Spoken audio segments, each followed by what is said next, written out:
예, 안녕하세요. 서울대학교 정치외교학부의 김상배 교수입니다. 오늘 지금 그 강릉에서 진행되고 있는 2024년 한국국제정치학회 학예 학술대회에 그 신진 연구자 지원 패널이라고 새로 아마 회장님께서 기획해서 만들어 주신 것 같은데요. 그것을 지금 라운드 테이블 형식으로 저희가 정치 외교학 자암마켓의 동향과 전망에 대한 그래서 아마 일반 대학편을 저희가 좀 진행하도록 하겠습니다. 제가 아까 보니까 연구소 편이 또 따로 있는 것 같아가지고 일반 대학 차원에서 지금 어떠한 인재들의 관심이 있고 앞으로 뭐 어떠한 채용 계획이 있고 또 그런 과정에 관심이 있으신 분들께서 조금 유의해서 생각해 봐주셨으면 좋겠는 뭐 이런 포인트들에 대한 소개하는 모임 정도를 일단 저는 이해하고 있었는데 일단 뭐 전례가 없는 지금 라운드 테이블을 저희가 새로 진행하는 거기 때문에 상대적으로 자유롭게 말씀해 주시면 좋을 것 같아요. 근데 아마 근데 관건은 우리가 토론자가 지금 9분이 계시고 전체적으로 발표 시간이 1시간 반이기 때문에 앞에 있는 분이 여유 있게 한 15분, 20분 말씀하시면 뒤에 계신 분들은 한 뭐 5분 내로 발표해야 되는 이런 상황들이 발생하기 때문에 발표 시간을 좀 엄격하게 통제하는데 가능하면 한 번 말씀하시고 뒤에 조금 시간이 있어 뭐 한마디라도 더 거들을 수 있게 그렇게 진행하는 게 조금 낫지 않나 싶습니다. 그래서 시간상으로 봤을 땐 뭐 10분이 넘으면 절대 안 될 것 같고요. 그래서 뭐 한 7, 8분 정도 말씀하신다고 일단 1라운드 말씀을 해주시고 한번 쭉 다 돌고 난 다음에 그리고 난 다음에 또 시간 여유 있으면 5분 정도 더 얘기하시나 뭐 이렇게 생각하는 게 가장 좋지 않을까 싶습니다. 그래서 아마 오프닝 리마크 형식으로 일단 쭉 돌아가면서 그 프로그램에 있는 순서대로 말씀을 좀 해주시고요. 제가 진행하면서 또 이 자마켓에 지금 나와 있는 분들이라 그래야 되나요? 그분들의 관점에서 이렇게 좀 여쭤보고 싶은 것들이 있으면 중간중간에 여쭤보는 식으로 일단 진행하겠습니다. 뭐 제일 좋은 거는 서로 이렇게 토론하듯이 얘기가 되는 게 재미도 있고 참 좋을 것 같기는 한데요. 아니면 요 앞에 자마켓에 지금 나와 계신 응시하실라 그러는 지원하실라 그러는 후보자를 놓고 어느 대학에서 어떻게 모셔가겠다 뭐 이런 계획을 발표하는 식으로 하면 좋을 것 같은데 저희가 아직 포맷이 정착되어 있는 라운드 테이블이 아니어서 일단 통상적으로 하는 발표 방식으로 진행하도록 하겠습니다. 먼저 토론에 참여해 주신 9분을 간략하게 소개하고 들어가도록 하겠습니다. 저쪽 끝에부터 우리 연세대학교의 이태동 교수님 나오셨습니다. 박수 좀 부탁드립니다. 지금 앞에 한 50여 명이 계시기 때문에 박수를 크게 치셔야지 저 동영상에. 그다음에 우리 성신여대 임혜영 교수님 나오셨습니다. 부산대학교의 민희 교수님 오셨고요. 건국대학교의 최경준 교수님, 인천대학교의 이경석 교수님, 전북대학교의 권재범 교수님, 울산대의 이준영 교수님, 국방대학교 원하셨습니까? 그럼 서울대학교의 우리 임다빈 박사님, 뭐 시간이 조금 여유 있어지는 것 같은데요. 8분에 그러면은 말씀을 쭉 들어보는 식으로 진행하도록 하겠습니다. 먼저 이태동 교수님.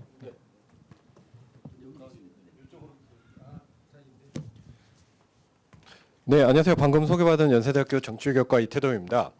네, 제가 이 신진연구자 지원 라운드테이블 아주 좋은 기획이라고 생각하고요. 많은 분들이 좀 듣고 도움이 됐으면 좋겠다라는 생각을 합니다. 하기 전에 2가지 질문을 주셨어요. 그래서 그 질문에 따라서 좀 답을 드리면 첫 번째 질문은 최근 잡마켓 동향과 앞으로의 뭐 전망 혹은 채용 계획 등을 자신이 속해 있는 기관 또는 자신의 경험 등을 바탕으로 소개해 달라라는 질문입니다. 제가 있는 연세대학교 정치외교학과는 우선 BK 프로그램을 하고 있습니다. 그 BK 프로그램으로 대학원생들을 교육하고 있는데 이 BK 프로그램 같은 경우는 학생들한테 지원이 꽤 많이 되기 때문에 대학원생들 특히 박사과정, 석사과정 학생의 지원이 상당히 많은 편이고요. 한 3.5대 1 정도 경쟁률을 보이고 있습니다. 대학원이요. 그리고 뭐 국내적으로도 저희 학과에서 대학 평가나 이런 데서 좋은 성과들을 보여주고 있어서 채용이 가능합니다. 학과장을 해보시면 아시겠지만 우리가 왜 채용을 해야 되는데 라는 걸 본부에 써서 내야 돼요. 그걸 써서 낼 때 우리가 잘하고 있습니다. 그래서 티어를 주십시오 라고 해야 되는 측면에서 되게 중요하고요.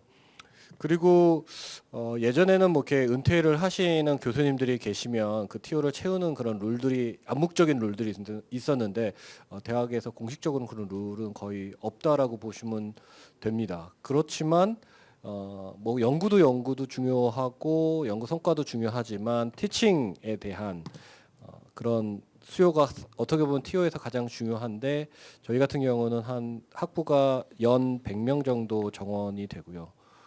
85명 정원에 한 30명 정도 정원회가 있고 그리고 UIC의 PSIR이라는 학생들이 한 40명 정도, 30명 정도 또 있고요.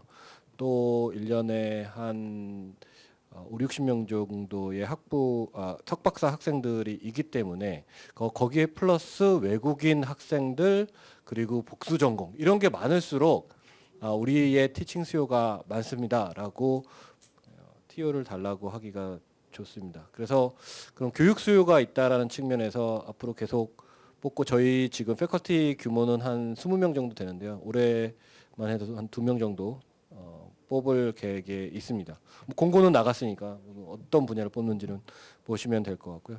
그리고 뭐 다른 학교는 잘 모르겠는데 저희 같은 경우는 한 10명 정도의 분들이 소위 이제 80년대 초반 학번 분들이세요. 예, 그때 되게 많은 편에 속한데 그분들이 이제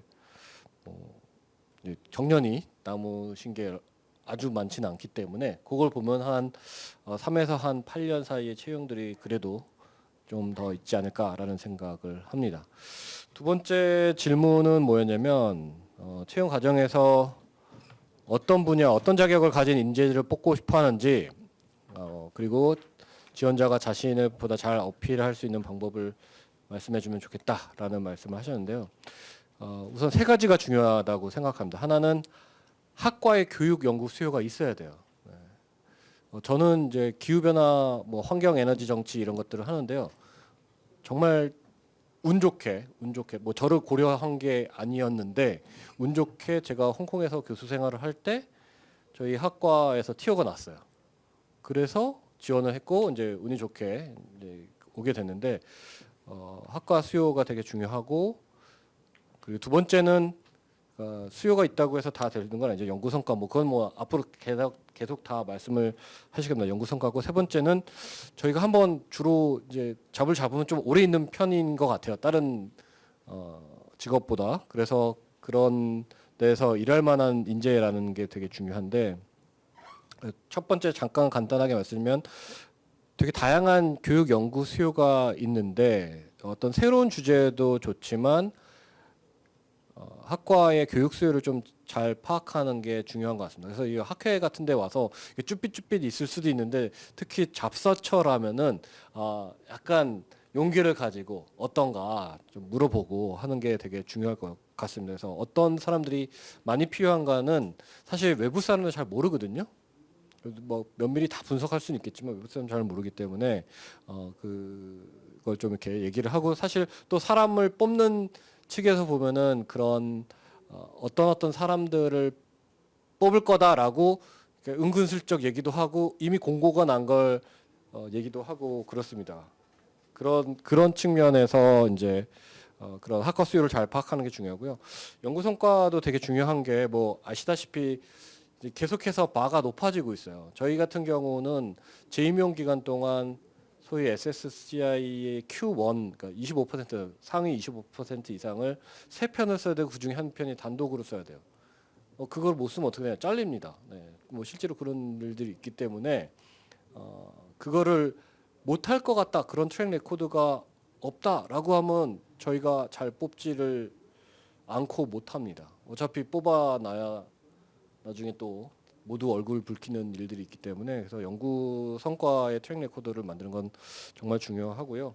그리고 또 한 가지는 뭐 말씀드렸다시피 채용되면 되게 오랫동안 같이 일하는 특성상 이 사람 오랫동안 보기 너무 힘든 사람이다라고 하는 그 레퓨테이션을 갖게 되면은 연구 성과가 뛰어난 것도 중요하지만 힘들다라는 게 많이 알려지면은 좀 어려운 것 같습니다. 그래서 그런 관리도 좀 하시는 게 좋지 않을까 합니다. 네, 제가 6분 딱 썼습니다. 예, 감사합니다. 그 학과의 기존의 수요가 어떻게 되고 있는지 아는 게 중요하다 그런 거죠. 일단 어느 선생님이 은퇴하시는지 올해 내년에 어느 분이 나가시는지 뭐 이런 것들에 대한 두 번째는 내용적인 차원에서의 어떤 교육과 연구의 수요도 중요하고 또 논문도 일정한 정도의 어떤 스탠다드 같은 것들 요구하는 게 있는 거는 좀 말씀해 주셨고 또 이게 교직이라고 하는 거의 특성상 인성이라고 하는 부분도 중요하다. 연세대학교는 인물은 별로 안 보는 모양이네요. 저를 보고 그러신 건가요? 예, 이어서 우리 이명현 교수님. 네, 안녕하세요. 성신여대 이명훈입니다. 네, 이태동 교수님께서 중요한 기준을 많이 말씀해 주셔서요. 예, 저는 저희 성신여대 입장에서 네, 또 뭐 제가 생각하는 지금 잔마켓 제가 생각하는 여러 가지 말씀들을 조심스럽게 좀 드리려고 합니다. 네, 저희 성신여대는 이제 이번 8월에 두 분이 은퇴를 하셔서요. 네, 저희도 근데 요새 은퇴를 이제 퇴직을 하신다고 꼭 그 자리를 꼭 채우는 상황은 아닌 대학들도 많고요. 네, 저희는 이제 패컬티 규모는 5명인데 이제 이렇게 찾아보면 서울 시내의 정치외교학과나 정치외교 관련한 학과들 규모가 전체적으로는 좀 주는 경우가 많이 있는 것 같습니다. 이제 서울대나 연고대, 서강대는 그래도 규모가 좀 크지만, 네, 좀 규모가 줄어드는 경우들이 있고 또 퇴직 이후에 꼭 그 자리에 안 채우는 경우들도 많이 있어서 저희는 이번에 사실 한 명을 사상으로 저희가 지금 거의 이제 막 다 진행이 된 걸로 알고 있고요. 2학기 때에 아마 지역 연구나 이제 국제 정치로 한 분을 뽑을 계획인데 이게 학과에서 사실은 뽑으려고 원하더라도 학교 이제 본부에 들어가서 꼭 그게 언제나 억셉되진 않습니다. 그래서 그런 학교 내에 그런 그 절차들도 있고요. 그런 부분에 대해서 좀 말씀을 드릴 수 있을 것 같습니다. 그래서 저희는 일단은 2학기 때 한 명을 뽑으려고 생각을 하고 있습니다. 그래서 채용 기준에 대해서는 이태동 교수님 말씀에 기본적으로 동의를 하고요. 또 티칭도 중요하고 일단은 연구가 가장 중요한 것 같습니다. 그러니까 이제 그 1차, 2차 이렇게 보통 3차까지 가는데 1차의 서류 전형, 이제 서류 전형을 통과하면 2차 학과 면접, 그리고 학과 면접을 통과하면 이제 총장님 면접이나 또 어떤 대학들은 또 이사회 면접까지 한다고 들었습니다. 근데 이제 저희 대학은 그 서류 면접 그리고 학과 면접, 총장님 면접 하고 이제 이사회로 올라가는 이제 사립대의 경우는 이사회에서 이제 통과가 되면 이제 임용이 확정되는 건데요. 네, 일단 서류 전형을 통과하려면 상당한 연구가 진행이 돼야 그러니까 다른 이 사람을 뽑았을 때 최소한 이 사람을 뽑았을 때 같은 지원 하에서 연구가 많이 미치면 안 되는 거죠, 최소한. 네, 보통 학교마다 좀 다르겠지만 서류 전형이 뭐 40-50명씩 오기도 하고 이제 그 최초의 1차 전형에 그리고 그 중에 뭐 많으면 5명 혹은 더 6명 몇 명까지는 모르겠지만 5명 정도를 학과에서 면접을 하고 그 중에 이제 1명이나 뭐 1-2명 혹은 많으면 3명까지 총장 면접에 올리는데 이제 그걸 통과할 수 있는 연구 역량은 확실히 보여줘야 되고요. 왜냐하면 연구가 잘 안 돼 있는데 다른 이유로 그러니까 뭔가 일정한 필요 조건이라고 생각을 하면 될 것 같습니다. 그 연구나 또 티칭할 수 있는 능력이라든가, 그러니까 티칭의 경험도 중요한 게 저는 이제 그 연구소에 주로 있었습니다. 이제 포닥을 하고 박사학위를 2019년에 마치고 포닥을 1년 정도 한 다음에 주로 저는 연구소에 있어서 티칭 경험을 많이 쌓지 못했는데 그래도 과거에 좀 티칭했던 거 그리고 이제 박사과정 때 좀 티칭했던 거 이런 거 좀 강조해서 티칭의 부족함을 좀 그 어느 정도 그게 이제 프로모션 되기까지는 어려웠지만은 티칭의 경험이 있었다는 거를 또 중요하게 보는 대학들도 있어서 그런 부분에 대한 고민들도 좀 필요한 것 같습니다. 그리고 아마 이태동 교수님께서 말씀하셨지만 그 레퓨테이션 체크는 항상 들어가는 것 같아요. 제가 지원을 했을 때도 그런 말은 들었거든요. 이렇게 그 지원한 대학에서 이제 이렇게 확인을 보통 합니다. 그러면 그 레퓨테이션 체크를 안 할 수가 없기 때문에 그 부분에서도 그러니까 뭐 어떻게 보면 이렇게 두루두루 잘 지내고 같이 일할 만한 사람이라는 인상을 주는 거는 되게 중요할 것 같고 보통 거기에서 큰 문제 되기는 어려운데 저는 사실 면접을 할 때 그게 학과 면접이거나 총장님 면접일 때도 그러니까 생각보다 모르겠습니다. 제가 저도 그렇게 면접을 많이 하지는 않았는데 그러니까 그 학과 면접일 때나 총장님 면접일 때나 생각보다 이제 나중에 듣는 얘기도 그런 게 있는데 생각보다 이 자리가 되게 간절하다는 인상을 안 주는 분들도 계십니다. 그러니까 근데 그런 경우에 그러니까 물론 이제 본인이 나는 뭐 다른 데 갈 만한 사람이라고 생각하면 그렇게 할 수도 있겠지만은 그러니까 진짜 뭐 이 자리를 생각한다면은 그 면접을 진짜 잘 준비하는 게 되게 중요할 것 같아요. 그러니까 서류가 되고 학과 면접이나 총장 면접을 갔을 때 그 면접을 정말 잘 준비하고 프로페셔널하게 정말 잘 준비하고 거기에 사실 좋은 인상을 주는 것도 되게 중요한 것 같아요. 만일 그렇게 되면 어느 정도 뭐 여러 가지 것들을 좀 극복할 수 있는 그 기회도 되기 때문에 그럼 주어진 경우에 따라서 본인이 좀 최선을 다하는 모습을 보여주시는 게 또 그게 좀 굉장히 중요하게 크리티컬하게 작용할 수 있는 측면도 있다는 좀 말씀을 드리겠습니다. 여기까지 말씀드리겠습니다. 뭐 얼추 비슷한 말씀을 지금 주고 계신 것 같은데 뭐 여러 가지 요인 중에 그래도 중요한 건 연구다라는 말씀이고 강의할 수 있는 능력 자체를 좀 볼 수 있는 세세한 기준이 동원되기도 한다. 그런 걸 볼 수 있는 것 중에 하나가 면접인 건데요. 그래서 굉장히 연구는 잘하셨는데 발표를 잘 못해가지고 전달이 잘 안 되는 과정, 뭐 이런 과정에서 조금 감점을 당하는 경우도 있지 않나라는 생각이 들고, 근데 참 강의라는 게 이게 좀 타고나는 게 좀 있잖아요. 말하는 이게 사람과 소통하는 능력. 그럼 뭐 학원이라도 좀 다녀야 되는 건가요? 이런 거 가르쳐주는 뭐 일타 강사 학원 없나 모르겠는데, 하여튼 그 내용도 되게 중요하고 화법도 중요하고 또 그 당시에 했던 너무 간절한 것도 사실은 좀 부담스럽긴 해요. 그렇다고 또 너무 설렁설렁 하면 또 안 되는. 그러니까 적절하게 진지하게 하는 것도 되게 중요하다는 말씀이었던 것 같습니다. 근데 두 분 다 사립대학교이시기 때문에 가는 또 특징도 있을 것 같기는 한데요. 부산대학교가 네네. 사립대, 공립대, 공립대죠. 공립대, 조금 다를 것 같습니다. 저는 부산대학교 정치외교학과 민희라고 합니다. 저희도 지금 이번 학기에 한 분 교수님께서 퇴직을 하셨고 6개월 이후에 또 한 분의 교수님이 퇴직을 하셔서 현재 지금 TO 한 명을 뽑는 거를 이제 본부에 요청을 한 상태이고 앞으로 한 2, 3년 이내에 한 2분 정도를 저희가 채용의 절차를 거칠 것으로 예상이 되는데요.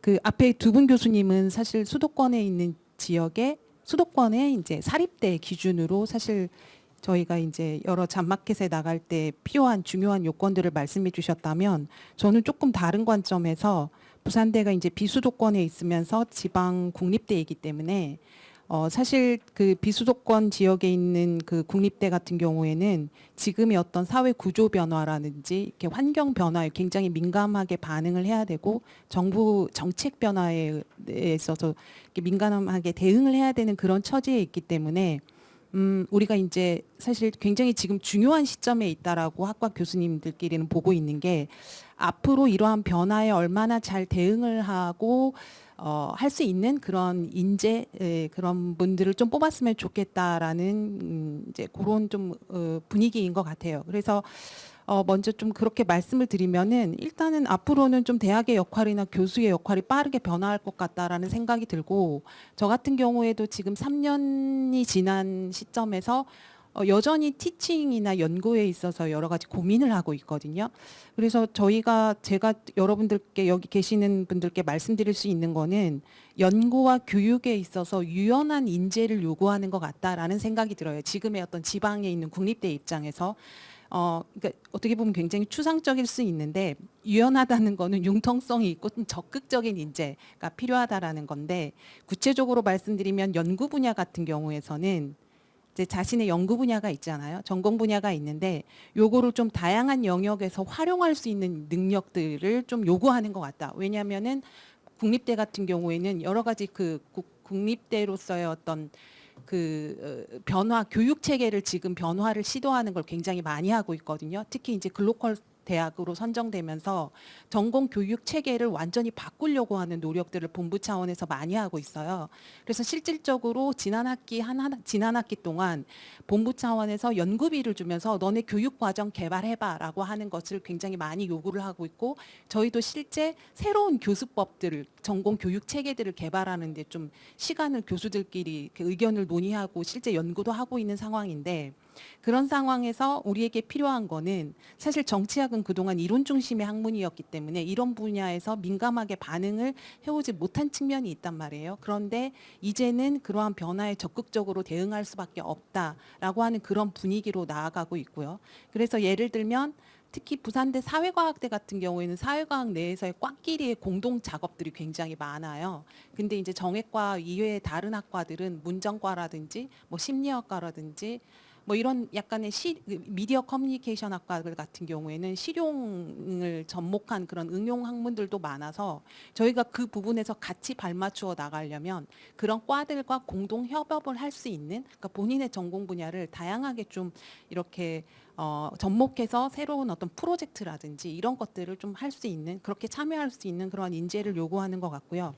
그다음에 교육 분야에서는 앞에서 말씀드린 것처럼 저희가 이제 대학 교육 방식을 변화시키는데 본부 차원에서 굉장히 큰 노력을 하고 있는데 그게 가장 큰 어떤 변화는 뭐냐면 학생들이 스스로 교육 과정을 설계하는 방식으로 변화하고 있어요. 근데 그게 본인의 진로의 방향과 맞추어서 전공에 상관없이 그러니까 학생이 정치 외교학과 학생이더라도 본인의 진로에 따라서 다른 과의 수업을 들을 수 있는 그런 모듈 형식의 전공 체계로 변화시키려고 하는 노력을 지금 부산대가 하고 있어서 그러려면 정외과만의 전통적인 어떤 교수법이라든지 이론 과목을 고수할 수는 없는 거예요.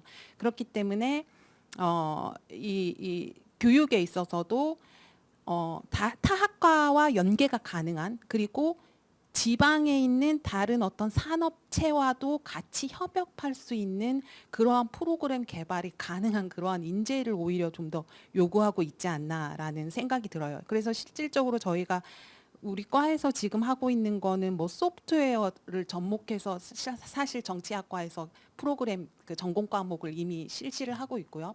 그 다음에 방학 때 저희가 실험적으로 해보는 거는 AI 그러니까 챗GPT를 활용해서 글쓰기 과목을 지금 개설하는 거를 이번에 처음으로 시도하려고 하는데 그렇게 새롭게 시도를 하려고 하는 그런 변화의 움직임이기 때문에 거기에 발맞추어서 같이 함께 어떤 학과의 발전 그 다음에 학교의 어떤 발전을 위해서 노력해 줄 수 있는 그런 분들을 찾고 있는 거죠.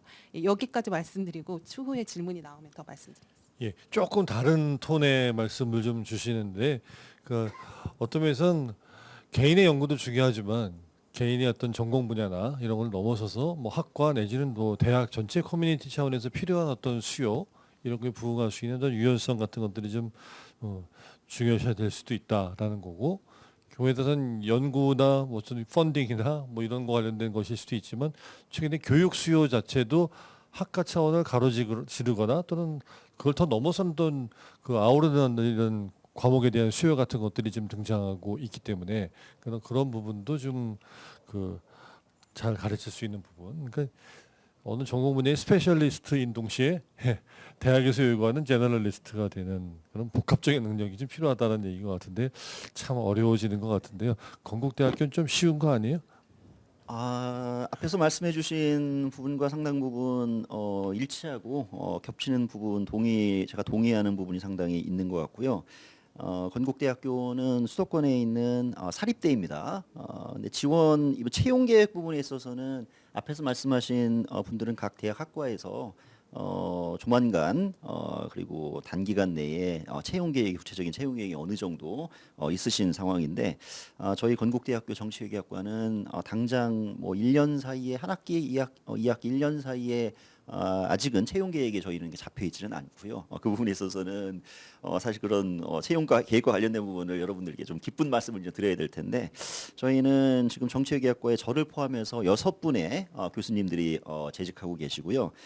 당장 퇴직이 임박하신 분은 없으시지만 향후 한 5년 정도 사이에 이제 퇴직이 예정되어 있는 분들이 몇 분 계십니다. 그렇기 때문에 당장 한 학기, 2학기 이 내에 저희가 채용 계획은 없습니다만 조만간 저희도 많은 채용 공고를 내게 될 상황에 처하게 될 거고요. 그다음에 채용 분야와 자격 부분에서 이제 말씀드릴 수 있는 게 상당 부분 이제 앞부분에서 말씀하신 부분과 겹치는 부분인데 지금까지는 퇴직하신 분의 전공 그 분야에서 채용 공고를 내서 그 과목들을 맡을 수 있는 그런 박사님들을 채용하는 방식이었다라고 한다면 점점 더 이제 그것에서 변화가 우리 건국대뿐만 아니라 많은 대학들이 좀 비슷한 상황이 아닌가 싶습니다. 왜냐하면 일단 정치외교학 분야 전체가 그래도 수도권은 그 위기감이 좀 덜할 수 있겠습니다만 전체적으로 정외과의 어떤 없어지는 학과, 특히 이제 지방 같은 경우는 학과가 이제 없어지는 학과도 있고요. 그다음에 우리 건국대는 아닙니다만 그래도 또 수도권 내에서도 정외과뿐만 아니라 다른 학과들도 요즘 일종의 구조조정의 일환으로 상당한 어떤 그런 개편이라든가 학과가 없어지거나 아니면 통합되거나 이런 과정들이 있고 그 맥락 속에서 저희도 퇴직하시는 교수님이 있다고 해서 정확하게 그 자리를 티오가 난다. 그다음에 그 분야로 뽑는다. 이런 것이 아니라 대학이 처해 있는 그다음에 국가 정책이라든가 시대적 상황이 사회적 상황이라든가 이것을 반영을 해서 새로운 분야 또는 여러 개의 분야를 합쳐서라든가 아니면 새로 요구되는 어떤 그런 분야에서 공고가 나서 이제 박사님들을 이제 모시게 되는 또 경우에 따라서는 학과의 어떤 그런 축소라든가 이런 것을 경험하게 된다고 한다면 TO를 학교 차원에서 잘 주지 않는 그런 부분들도 우리가 살펴볼 수 있을 것입니다. 그래서 지금까지 전통적인 방식으로 이번에 어느 분이 퇴직하시는데 그분의 필드가 이러이러한 거니까 그쪽에서 이제 채용 공고가 나겠구나 그렇게 예상하는 거는 앞으로 점점 더 많은 그것과는 다른 방향으로 가지 않을까라는 그런 생각이 들고요. 한 가지 말씀드리고 싶은 거는 정치외교학과가 정치외교학과뿐만 아니라 대학이 사실 채용 인원이 그렇게 많지가 않죠. 1년 전체를 통틀었을 때 정외과에서 또는 뭐 정치외교학 관련 분야에서 채용 공고가 나는 그 자리가 많지가 않을 것입니다. 근데 본인이 연구했던 그런 분야가 필드가 매우 제한적이라고 한다면 설령 어느 정치외교학과에서 채용 공고가 나더라도 나와 전공 분야가 맞지 않는다. 그럼 지원할 수 있는 사실 기회가 더 적어지게 되는 것이지요. 그렇기 때문에 사실 지원하시는 분들은 모두가 뛰어난 역량을 갖추고 계신 지원자들은 대부분 다 미니멈 이상의 그런 연구 업적이라든가 그다음에 교육 부분에 있어서도 상당한 어떤 트레이닝을 받으신 그런 분들이 지원하기 때문에 사실상 헛수가 없는 모든 분이 사실상 다 일정한 어떤 능력, 역량을 갖추고 계신 분들이 그분들끼리 이제 경쟁을 하고 그다음에 채용하는 인원이 굉장히 적기 때문에 대단히 치열한 그런 취업 시장이라는 생각이 들고요. 그렇다 보니까 아까 민희 교수님도 이제 앞에서 말씀해 주셨던 것처럼 내 전공 분야가 너무나 굉장히 내로우하다, 협소하다. 그래서 지원할 수 있는 어떤 그런 학교가 몇 되지 않는다. 그렇다고 한다면 상당히 취업 시장에서 어려울 수 있는 어떤 그런 부분이 있을 것입니다. 그렇기 때문에 내 전공 분야에 있어서 굉장히 구체적인 그런 전문성을 갖춤과 동시에 그런 것들을 좀 더 인접돼 있는 유사한 어떤 그런 분야까지 정치 외교학 내에서 분야까지도 내가 같이 지원할 수 있는 예컨대 세큐리티를 한다고 한다면은 난 세큐리티 중에서도 굉장히 특별한 예컨대 무슨 뭐 테러리즘이라든가 아니면 뭐 해양안보라든가 아니면 뭐 이머징 어떤 그런 세큐리티 이슈 난 이것밖에 못한다 그런 것이 아니라 뭔가 좀 더 세큐리티에 관련돼 있는 전반적인 것들을 내가 다 다룰 수 있다. 그 다음에 안보와 어떤 뭐 경제의 복합에 대해서 난 다룰 수 있다. 이런 것처럼 뭔가 자신의 어떤 전문성을 띈과 동시에 이런 것들을 좀 더 폭넓게 브로드하게 확장할 수 있는 그런 부분들이 상당히 필요할 것 같다라는 생각이 들고요. 그렇기 때문에 정치외교학 분야에서 어떤 잡이 열렸다고 했을 때 내가 지원할 수 있는 그런 기회를 좀 더 늘릴 수 있는 자신의 어떤 그런 연구와 퍼블리케이션과 그다음에 교육의 어떤 그런 경험을 좀 고민을 해서 고려해서 하시면 어떨까라는 생각이 들고요. 그다음에 한 가지 더 말씀드린 게 아까 민희 교수님도 말씀하셨습니다만 건국대학교 같은 경우도 지금 교육과정 전공과 관련된 교육과정 개편이 지금 계획되어 있고요. 그다음에 자유전공학부의 신설이 또한 이루어지게 됩니다. 이러다 보니까 정치외교학과에서 지금까지 했었던 그런 교과목들을 그대로 하는 것이 아니라 뭔가 융합적이고 그다음에 중요한 것이 학생들의 취업과 관련된 진로와 관련된 예컨대 요즘 로스쿨 법조계에 대한 어떤 그런 관심이 대단히 많고요. 그다음에 외교관이라든가 국제기구라든가 그다음에 뭐 공공기관이라든가 여기에 대한 수요가 굉장히 많은데 그렇기 때문에 대학이 뭔가 지금 교육과정을 개편해 나간다고 했을 때 반영해야 될 것이 학생들의 어떤 이런 진로와 취업 부분을 상당히 중요하게 고려를 합니다. 그러다 보니까 학생들이 예컨대 법학과 관련돼 있는 그런 교과목들에 대한 수요가 높다 아니면 외교에 있어서의 어떤 보다 좀 더 프랙티컬하게 적용할 수 있는 그런 내용의 교과목이 필요하다. 그렇다고 한다면 건국대에서 필요로 하는 채용 공고가 난다고 한다면 건국대뿐만 아니라 다른 과도 마찬가지라는 생각이 드는데요. 그렇게 새롭게 수요가 점점 이제 만들어지고 있고 높아지고 있는 그 분야 쪽에서 교육을 하고 학생들을 또한 지도할 수 있는 그런 분들을 모시고자 할 그런 방향성이 커지지 않을까라는 그런 생각이 듭니다. 네, 좀 길게 말씀드리는 것 같은데 여기까지 말씀드리고 이따 Q&A를 통해서 더 말씀드리도록 하겠습니다. 예, 감사합니다.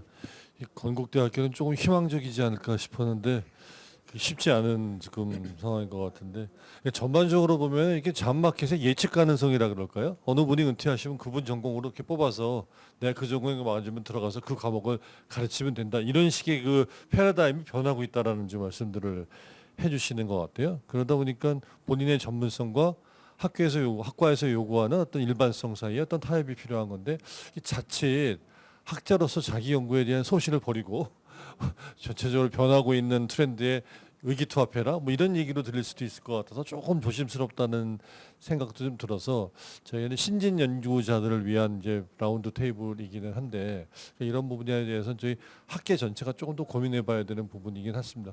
근데 지금 아까 말씀해 주셨지만 지금 모든 학교들이 정치 외교학을 전공하고 졸업하는 학생들의 취업과 진로 선택이라고 하는 문제가 그렇게 아주 쉽지 않은 부분이기 때문에 조금 더 학교를 떠나기 전에 조금 더 많이 가르치고 조금 더 많이 준비시켜가지고 내보내기 위해서는 뭐 그 교수님으로 임명되신 분이 자기 전공만 주장하는 게 아니라 여러 가지의 어떤 옵션들을 이렇게 좀 준비해주는 그런 식의 어떤 유연함이 필요하지 않나라는 그런 생각이 좀 드는데요. 어떠세요, 우리 인천대학교? 예, 안녕하세요. 인천대학교 이경석입니다. 앞에 교수님께서 너무 지금의 전체적인 트렌드와 핵심적인 교수 선발 조건들을 다 말씀해 주셔서 제가 기존에 준비했던 거랑 좀 중복되는 게 있어서 제가 어떤 걸 좀 새롭게 전막해서 준비하시는 선생님께 알려드릴 수 있을까를 좀 고민을 좀 계속하고 있습니다. 저도 최근까지 잔마켓에 있었기 때문에 이게 굉장히 좀 어렵다는 생각을 항상 갖고 있습니다. 그냥 좀 강조드리고 싶은 부분들은 우선 변화하는 트렌드를 좀 잘 파악을 하시고 그 속에서 어떻게 자신의 셀링 포인트를 좀 잘 찾느냐가 좀 제일 중요한 것 같습니다. 그래서 앞에 말씀하신 것처럼 학과 자체에서 TU라고 하는 것들이 굉장히 좀 브로드하게 나왔기 때문에 어떤 교수님이 어떤 전공을 해서 후임 교수 이렇게 뽑는다 그렇게 인천대에서 이렇게 또 뽑지 않고 좀 제너럴하게 모든 걸 가르칠 수 있으면서도 스페시픽하게 할 수 있는 교수님들을 좀 선발하려고 하고 있습니다. 그래서 첫 번째는 뭐 다시 강조해도 좀 지나치지 않을 정도로 우선 연구 성과가 제일 좀 중요한 것 같습니다. 근데 연구 성과라고 하는 것들이 이 질적인 연구 성과, 소위 말하는 그 Q1, Q2, Q3의 뭐 SCI 논문뿐만 아니라 좀 다양하게 그래도 내가 질적인 어떤 좋은 논문뿐만 아니라 다양한 논문들을 그래도 수로서도 보여줄 수 있는 어떤 그런 능력을 좀 갖추시는 게 좀 좋지 않을까라는 생각이 있고 제가 생각하기에 아마 신진 학자분들께서는 한국에 만약에 들어오셔서 좀 학회 활동을 좀 많이 하시는 게 좀 많이 도움이 될 것 같습니다. 예를 들어서 미국에 있을 때도 이제 잔마켓에 나가면 꼭 필수적으로 참석해야 될 학회가 APSA나 ISA라고 저도 이렇게 기조교수님들 이렇게 많이 들었는데 그 속에서 발표를 하는 것보다는 결과적으로 네트워킹을 하면서 자신을 좀 알리고 그래서 어떠한 정보들을 좀 알 수 있는지를 좀 아는 게 좀 중요한데 학회 활동을 좀 많이 하시면 그 속에서 다양한 좀 정보들을 알리고 수집하고 그 속에서 제가 무슨 연구를 하고 있는지 그다음에 어떤 학교의 동향이 있는지를 좀 파악하는 데 있어서 좀 굉장히 좀 중요한 기회를 좀 받을 수 있지 않을까 하는 생각을 합니다. 그다음에 하나는 이제 취업과 관련된 예언인데 저희 인천대학교도 이제 자율전공 학부를 그 실시하면서 정치학계에서 한 10% 정도의 TO를 좀 내주게 되는데 결과적으로 학교 내에서도 다른 학과에서의 학생들을 끌어오는 데에서 경쟁력을 좀 강제히 높이려고 좀 하고 있는 것 같습니다. 그래서 일반적으로 학생들이 정치학이라고 하는 거에 더 관심을 가지려면 학생들은 취업에 많이 좀 관심이 있는데 기존적으로 학생들이 지금 이렇게 들게 보면 굉장히 컴퓨터 쪽이나 AI 쪽으로 많이 좀 선호를 합니다. 취업을 많이 해서 그런 부분에서 조금 정치학에서 전공하는 친구들이 저희 학교 같은 경우는 퀀트 베이스의 능력을 좀 가지시는 교수님들을 좀 선호하는 경향이 있는데 그분들이 학생들이 나중에 취업하는 데 좀 도움이 많이 되기 때문에 꼭 정치학이라고 하는 서브스텐시브한 어떤 지식뿐만 아니라 좀 방법론적인 차원에서도 트레이닝을 시키면 학생들이 나가서 취업을 하는 데 있어서 다양한 선택의 기회들을 좀 가질 수 있기 때문에 그런 좀 역량을 가지신 교원들을 좀 모시고자 저희 학교도 좀 생각을 하고 있습니다. 인천대 같은 경우에는 당장에 좀 채용할 수 하는 계획은 없고요. 저 한 5년 내에 그래도 한두 분 정도 모실까 이렇게 생각을 하고 있습니다. 그래서 우선 말을 간단하게 Q&A 시간에 좀 더 하도록 하겠습니다. 예, 감사합니다. 이게 참 어려운 숙제인데요. 지금 연구는 여전히 중요하다. 근데 연구를 해서 좋은 저널에 글을 쓰기 위해서는 구체적인 주제를 갖고 연구를 해야 되는 거잖아요. 그 분야의 탑이 되는. 그렇지만 교육은 좀 더 포괄적으로 할 수 있어야 된다. 왜냐하면 학생들의 수요가 굉장히 다양하고 본인이 하고 있는 연구만을 가르치려고 하는 것보다는 오히려 강의를 듣는 학생들이 원하는 또는 그 강의를 듣는 학생들이 나중에 졸업하고 난 다음에 진로를 선택하는데 도움을 줄 수 있는 약간 구호 비슷하게 연구는 구체적, 교육은 포괄적 뭐 이렇게 할까요? 네. 그 정도 한번 해보면 재밌을 것 같아요. 또 하나 새로 강조해 주신 게 방법론 파트 부분인 것 같아요. 요새 또 뭐 다양한 방법론들이 있는데 상대적으로 많이 안 하던 이제 계량적인 부분이라든지 요새 뭐 데이터나 또는 뭐 AI를 활용하는 이런 방법론도 최근에 많이 제기되어지고 있는 부분이어서 그러니까 그런 부분에 그 특화된 능력이 있으신 분들은 좀 그걸 강조하는 거는 뭐 연구에도 필요하겠죠. 그리고 교육에서도 굉장히 중요한 의미를 갖는다라고 강조해 주신 것 같습니다. 우리 권재범 교수님.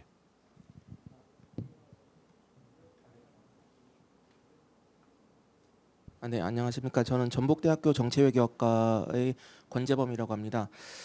사실 그 취업 준비와 관련해서는 이미 앞선 선생님들께서 제가 생각했던 부분을 거의 다 말씀을 해주신 상황이라서 저도 좀 제가 새롭게 좀 이제 말씀드릴 수 있는 부분이 뭘까 좀 생각 좀 해보다가 좀 저의 개인적인 경험을 좀 바탕으로 해가지고 좀 말씀을 드리려고 합니다. 물론 이제 다 이제 좀 이제 연결되는 부분이기는 한데요.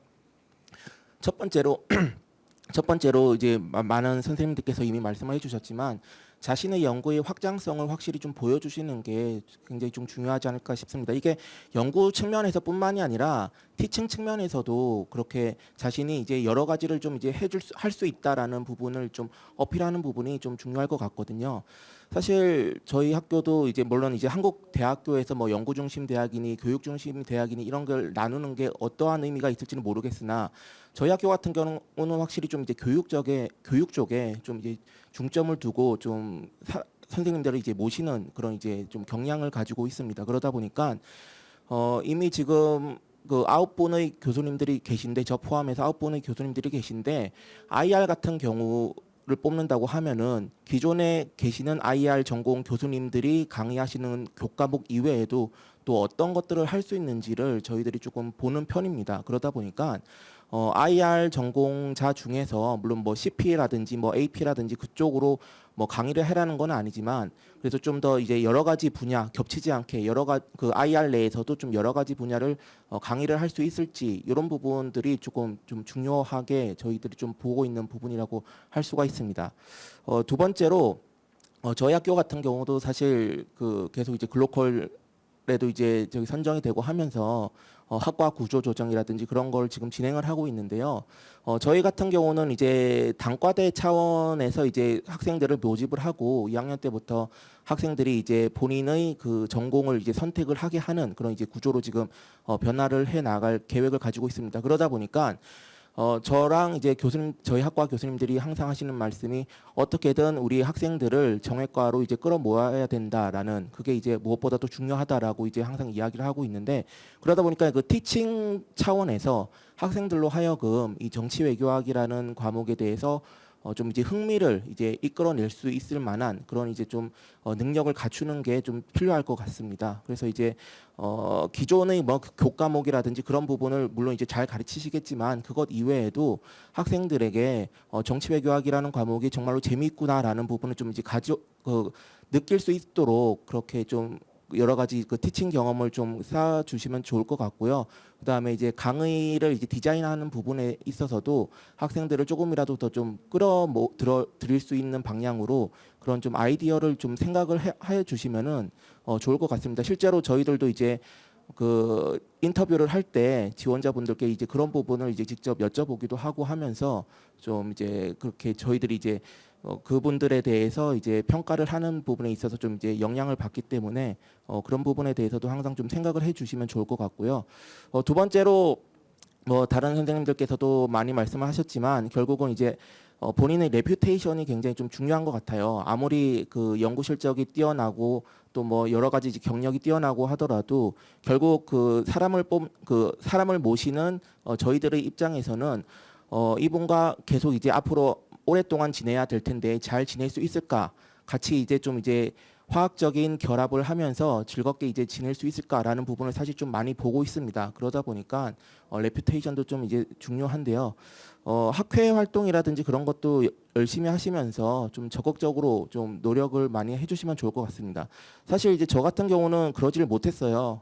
제 성격 자체도 되게 이제 내향적이고 해가지고 좀 이제 학회 활동하면서도 사실 그 좀 이렇게 다른 분들이랑 이제 네트워크 활동하는 것도 잘 못한 부분이 있었는데, 그러다 보니까 저도 굉장히 고생을 많이 했습니다. 저도 이제 전북대 들어올 때 많은 분들이 이제 그 기존에 계시던 분들이 저에 대해서 이제 항상 정말로 이제 우려했던 점이, 저 사람은 그렇게 이제 내성적이고 사회적이지도 않고 하다면서 저를 뽑아야 되냐, 이렇게 이제 많이 이제 우려를 하셨다고 하더라고요. 그나마 이제 운 좋게 이제 임용이 됐는데, 사실 이제 그런 레퓨테이션을 갖게 되면은 아무래도 잡마켓에서는 분명히 좀 불리하게 이제 작용을 할 수가 있다고 생각을 합니다. 그렇기 때문에 좀 이제 적극적으로 열심히 이제 네트워킹 활동도 하면서 좀 활동을 해주시면 좋을 것 같습니다.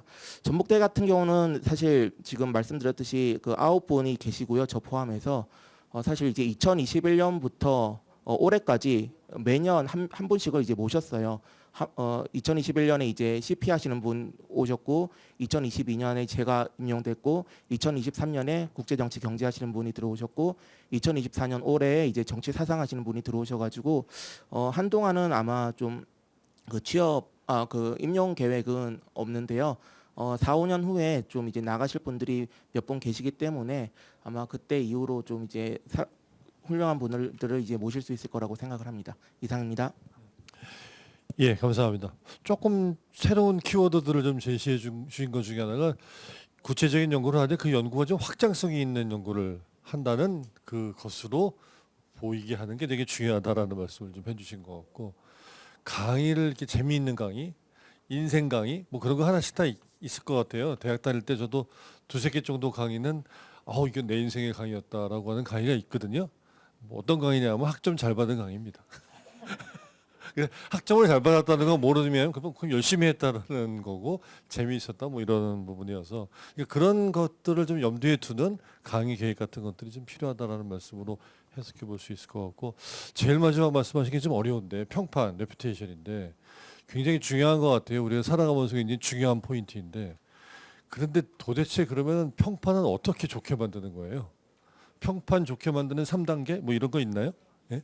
그리고 굳이 얘기를 하자면 근데 그게 사실 처음에 그런 사회생활 많이 해보지 않은 사람들은 좀 어려운 부분일 수 있는 거고 한동안 또 국내에서 또는 해외에서 학위 과정을 하면서 좀 신경 안 썼던 부분일 수도 있는 건데 거기에 대해서도 조금 나중에 시간이 나오면 선배 교수님들로서 좀 한 말씀 해주셨으면 좋을 것 같습니다. 제가 이렇게 간간히 말씀드리는 거는 이따가 2라운드 돌아갈 때 좀 인스피레이션을 받으셔서 말씀하시는데 추가하시라고 좀 말씀드리는 거고요. 이어서 우리 이준영 교수님.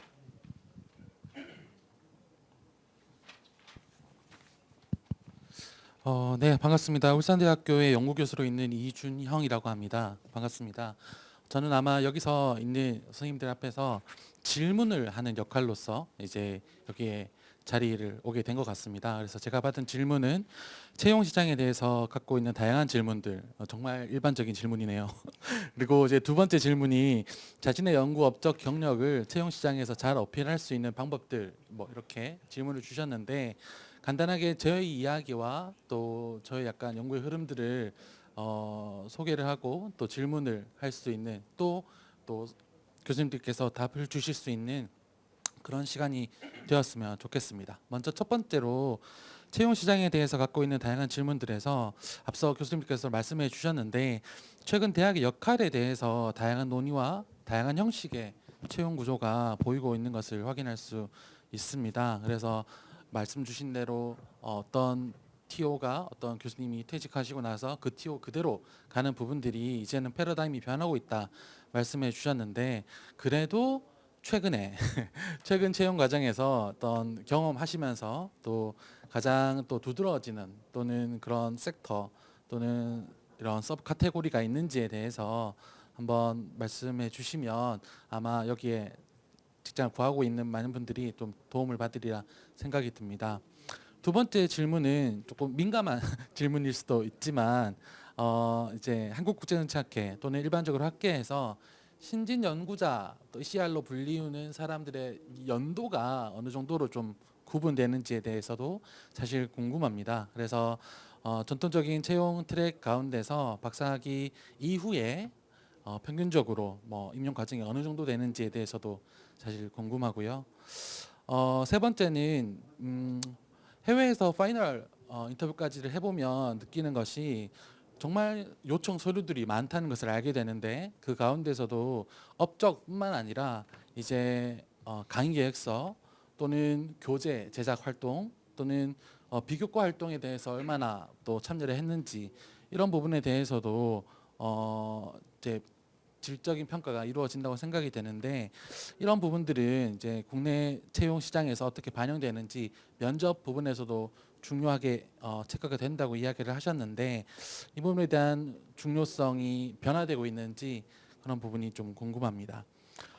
두 번째 주제인 자신의 연구와 업적 또는 경력 채용 시장에서 잘 어필할 수 있는 방법들을 또 질문을 또 본부에서 요청을 주셨는데 개인적인 이야기를 하자면 저는 어떻게 보면 잘 셀링 포인트가 잡히지 않는 비교 권위주의 이런 거를 공부를 했었고요. 그리고 후기 공산주의, 북한, 중국, 몽골 이렇게 비교를 하면서 이제 정당성, 주장, 메커니즘 이런 내용들을 다루었었습니다.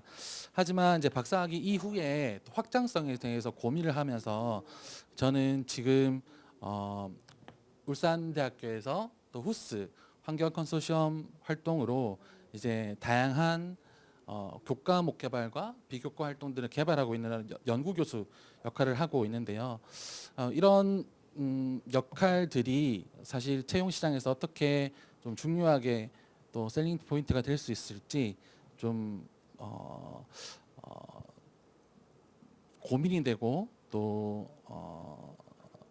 준비하고 있는 상황인데 그런 부분에 대해서도 이제 코멘트를 해주시면 감사하게 생각하겠습니다. 네, 제 순서는 여기서 마무리하도록 하겠습니다. 예, 감사합니다. 어떤 분야를 연구하면 좀 더 좋을 거냐, 소위 말하는 요새 잘 나가는 분야가 어디냐, 뭐 이런 거잖아요. 근데 참 좀 조심해야 되는 게 잘 나가는 분야 그러면 다 그걸 하려고 그러거든요. 그러면 많은 사람이 몰리는 분야인 거예요. 오히려 좀 덜 나가지만 굉장히 중요할 수 있는 이런 분야들은 오히려 하는 사람이 적어서 분야가 만약에 공고가 나면은 그게 또 더 잘 채용될 수도 있는 부분이어서 그걸 잘 맞춰야 된다. 그러니까 우르르게 몰려다니지 말아야 되는 거거든요. 그러니까 제일 좋은 거는 앞으로 뭐 한 몇 년 후에 정말 크리티컬한 포인트가 되는 시점 정도에 잘 나갈 분야를 미리 읽는. 그러니까 주식을 투자하시더라도 약간 조금 선행해서 투자하는 뭐 이런 마인드 같은 것들이 좀 필요한데 이게 참 이게 쉽지 않은 하트 부분입니다. 그러니까 아까 제가 말씀드렸지만 그래서 연구는 본인이 관심 있고 재미있는 걸 소신 있게 하는 거하고 내가 하고 싶은 걸 하는 거하고 그런 걸 좀 수요를 가지고 있는 쪽에서 원하는 것들 하는 거에 대한 적절한 조합이 되게 필요하다라고 하는 부분인 것 같습니다. 신진이 어디까지 부르는지는 나중에 좀 대답들 좀 해주시는데 저 취직할 무렵 정도의 신진은 어떤 거냐면 박사 논문을 쓰면 박사 논문에 포인트가 좀 있잖아요. 그럼 200점인가요? 300점인가요?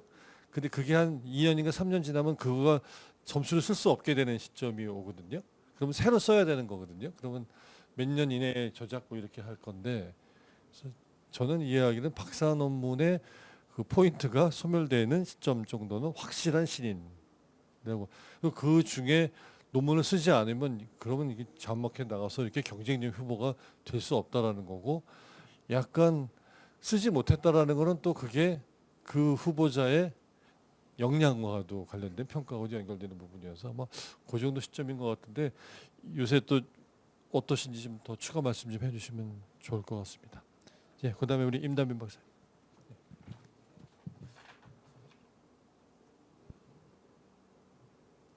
네, 안녕하십니까. 저는 먼저 소개를 정정을 해서 드려야 하겠는데요. 제가 사실 박사는 아니고요.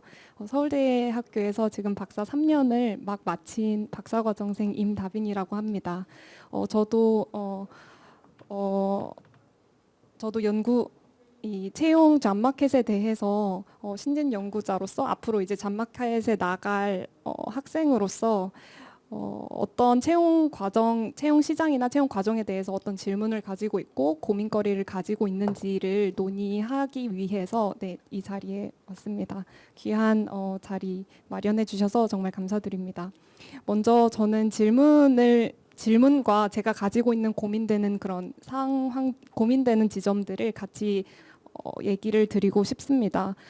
먼저 채용 시장 전반에 대해서 가지고 있는 질문은 제가 최근에 많은 분들에게 듣는 이야기이기도 하고 제가 파악된 어떤 트렌드이기도 하고 지금 다른 교수님들께서 아까 토론을 해주시면서 말씀해 주신 내용이기도 한데요. 최근의 트렌드가 정량적 평가에 대한 약간 우세함이 두드러지는 것 같습니다.